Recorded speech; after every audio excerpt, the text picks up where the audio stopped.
नमस्कार साथियों, इस वीडियो में हम जानेंगे कि रेखीय समीकरण पर आधारित वार्तिक प्रश्नों या इबारती प्रश्नों को हम किस प्रकार से हल करते हैं, कैसे हम समस्याओं का निराकरण करते हैं। दैनिक जीवन में हमारे बहुत सी ऐसी समस्याएं आती हैं जिनका हल हम समीकरण के माध्यम से निकाल लेते हैं।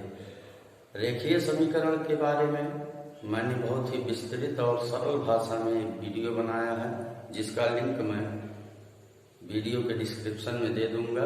आप वहां से रेखीय समीकरण के बारे में विस्तृत जानकारी ले सकते हैं और बहुत ही सरलता से रेखीय समीकरण क्या होता है इस चीज को जान सकते हैं।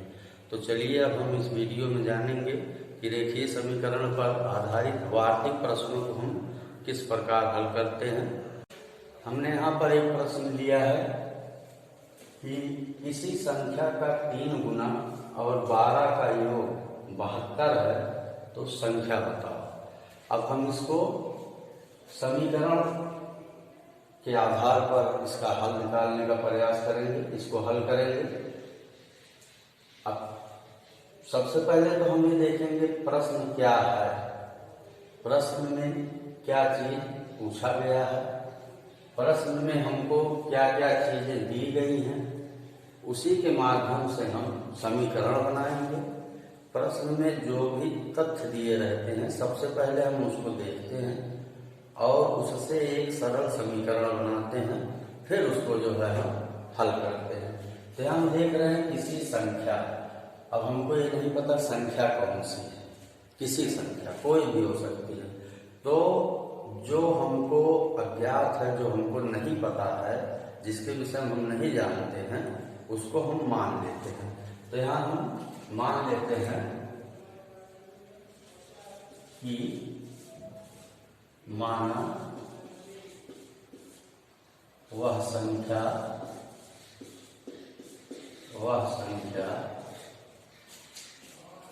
यक्स है।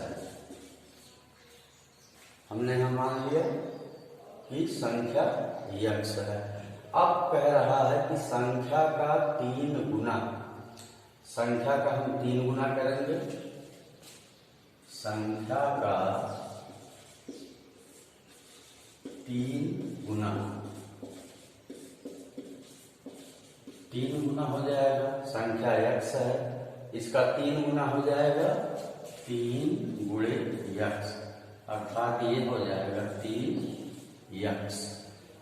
फिर कह रहा है और 12 का योग, अर्थात इस संख्या के 3 गुने में 12 का योग, अर्थात 12 और उसमें जोड़ना, तो 12 का योग करेंगे। संख्या के 3 गुने में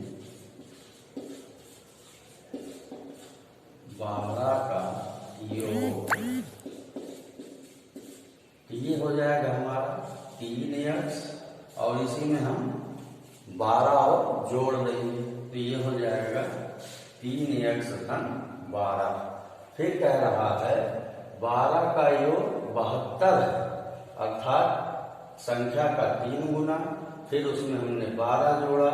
अब इनका जो है ये 72 के बराबर है, तो ये हो जाएगा 3x धन 12 बराबर 72।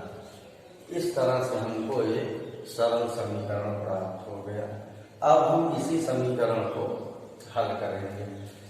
तो समीकरण को हल करते समय मैंने बताया है कि ज्ञात राशि को हम समीकरण के दाहिनी तरफ कर देते हैं, दाएं पक्ष में, और अज्ञात राशि को हम समीकरण के बाएं पक्ष में कर लेते हैं। तो इस समीकरण में हम देख रहे हैं कि 12 जो है ये हमारी ज्ञात राशि है, इसको हम समीकरण के दाहिनी तरफ कर देंगे, तो हमारा हो जाएगा 3x बराबर 72 ऋण 12। अब इस तरह से 72 में से हम 12 को घटाएंगे तो हमारा आ जाएगा 60, अर्थात 3x बराबर 60।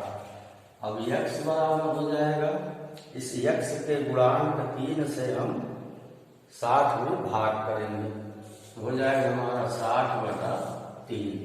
इसको सरल करेंगे, 3 कम 3, 3 दूना 6, 3 शून्य 0। हमारा x बराबर आ गया 20।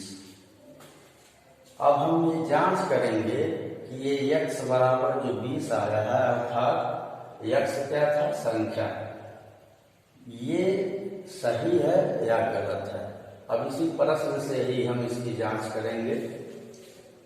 चूंकि हमने x माना था और x का मान आया है 20, तो प्रश्न में कह रहा है कि संख्या का 3 गुना, अर्थात ये हो जाएगा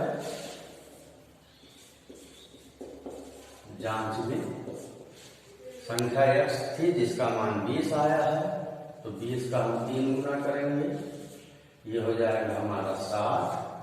फिर कह रहा है उसमें 12 का योग, तो 60 में हम 12 और जोड़ेंगे तो हमारा हो जाएगा 60 12 72। तो यही जो है, यही तो कह रहा है प्रश्न में कि 3 गुना और 12 का योग 72 है। तो 3 गुना किया संख्या का, 12 जोड़ा और 72 आ गया। इस तरह से जो संख्या है वो 20 है। इस तरह से हम रेखीय समीकरण के माध्यम से इबारती प्रश्नों को या वार्ती प्रश्नों को हल कर। इसी प्रकार हम एक अन्य प्रश्न को हल करेंगे। कह रहा है किसी संख्या के 1/4 में से 1 घटाने पर शेष फल 1 है, संख्या बताओ। सर्वप्रथम हम संख्या को मान लेंगे, तो माना संख्या x है। इस तरह से हमने मान लिया संख्या x है।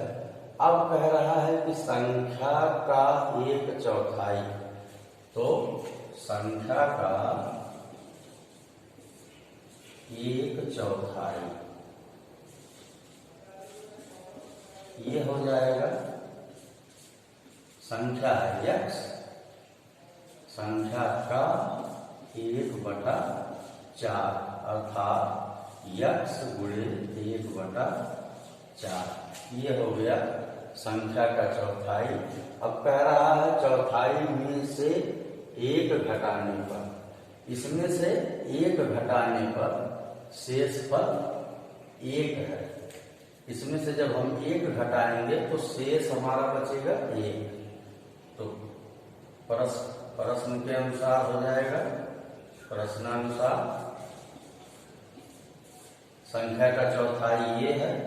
इसको हम इस तरह से भी लिख सकते हैं, x/4, तो हो जाएगा हमारा x/4 ऋण, इसमें से हमको 1 घटाना है, शेषफल हमारा बच रहा है 1। इस तरह से ये हमारा एक समीकरण आ गया। अब हम इसी को सरल करेंगे।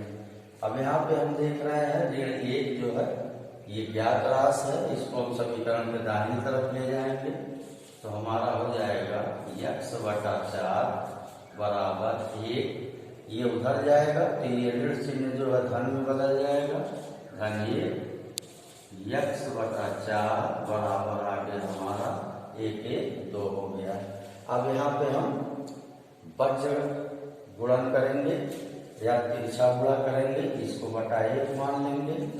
अब बाएं पक्ष के अंश से दाएं पक्ष के हर में गुणा करेंगे और बाएं पक्ष के हर से दाएं पक्ष के अंश में गुणा करेंगे। वज्र गुणन विधि पर मैंने एक वीडियो पहले से ही बनाया है, आप उसको भी देखिए। तो तिरछा गुणा करेंगे तो हमारा हो जाएगा x बराबर 4 गुणे 2। इस तरह से x का मान आ जाएगा 8। संख्या हमारी आ गई 8। अब हम जांच करेंगे ये जो संख्या हमारी 8 आई है, जिसको हमने माना है x, ये सही है या गलत है। तो जांच करेंगे। जांच प्रश्न से ही लेंगे हम। संख्या का 1/4, संख्या हमारी आएगी 8, संख्या का 1/4 8 गुणे 1/4, उसके बाद कह रहा में से एक घटाने पर, इसमें से एक घटाने पर शेष फल बचता है बराबर 1। तो इसको सरल करेंगे, 4 गुना 8 हो जाएगा, 2 1 कम 2, 2 ऋण 1 बराबर 1, 2 में से 1 घटाएंगे 1 बचेगा बराबर 1, अर्थात LHS बराबर RHS, बायां पक्ष बराबर दायां पक्ष, अर्थात हमारा जो ये उत्तर आया है 8, ये सही है। इस प्रकार हम समीकरणों को बहुत सरलता से हल करते हैं, उसकी जांच करते हैं। और देखिए समीकरण पर आधारित एक प्रश्न और हम हल करेंगे।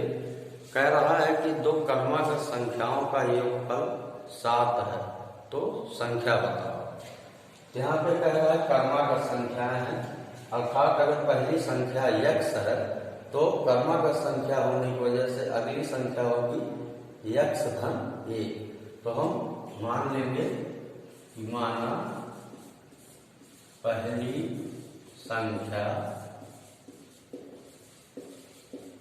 बराबर ये है x, तो चूंकि क्रमागत संख्या है इसलिए उसके अगली संख्या या दूसरी संख्या तथा दूसरी संख्या